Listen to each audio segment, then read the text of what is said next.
Ang barangay Turo, ang balita ko, hindi ko naman pakungunahan, si Congresswoman Agatha Cruz ang unang-unang makakaalam nito.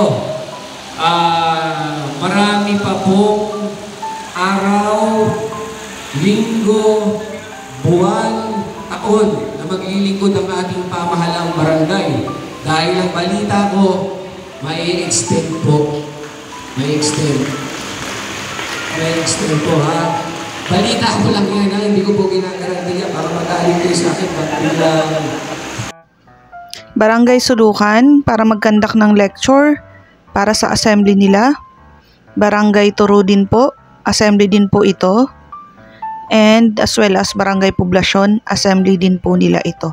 Kasama po kami sa mga nag-lecture. Monday grind natin, ayan, una, RA 9262 yan, allegedly sinasaktan po siya. So kailangan natin siyang i-advise. Pasensya na, kailangan kong i-cover po ang kanilang mga mukha para po sa kanilang privacy. And then pangalawa natin is RA 7610, allegedly sinaktan daw.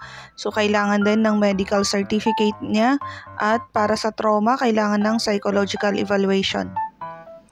And then ang sumunod po natin is allegedly siya din po ay sinasaktan ng asawa and meron din pong kabit daw. So ayan, kailangan nating magbigay ng advice and recommendations and referral po sa kanila.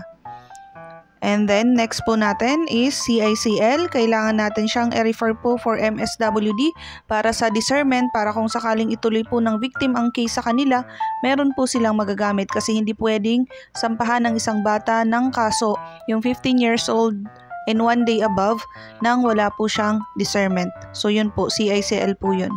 Next natin is RA 9262 pa din po.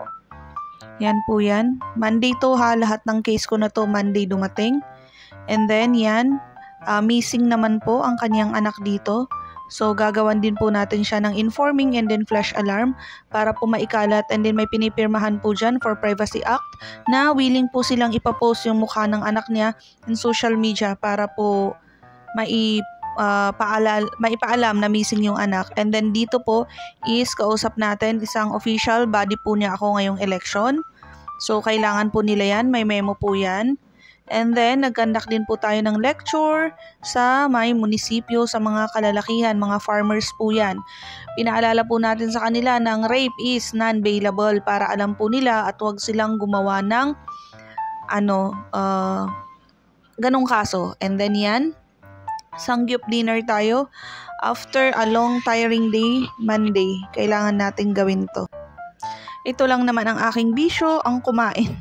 Kaya naman hindi tayo napayat. Kahit sabihin nating diet tayo, ayan pa din. Pagka sinabing may pagkain, gora naman ang aking ginagawa. So yan ang ating meat. Salang na natin dyan. Yummers talaga yan. So let's eat. Thank you for watching. Sana nagustuhan ninyo ang aking video ngayon. So pinagsama po natin to. Sunday activities and Monday activities po ito. So yan lang po. Salamat!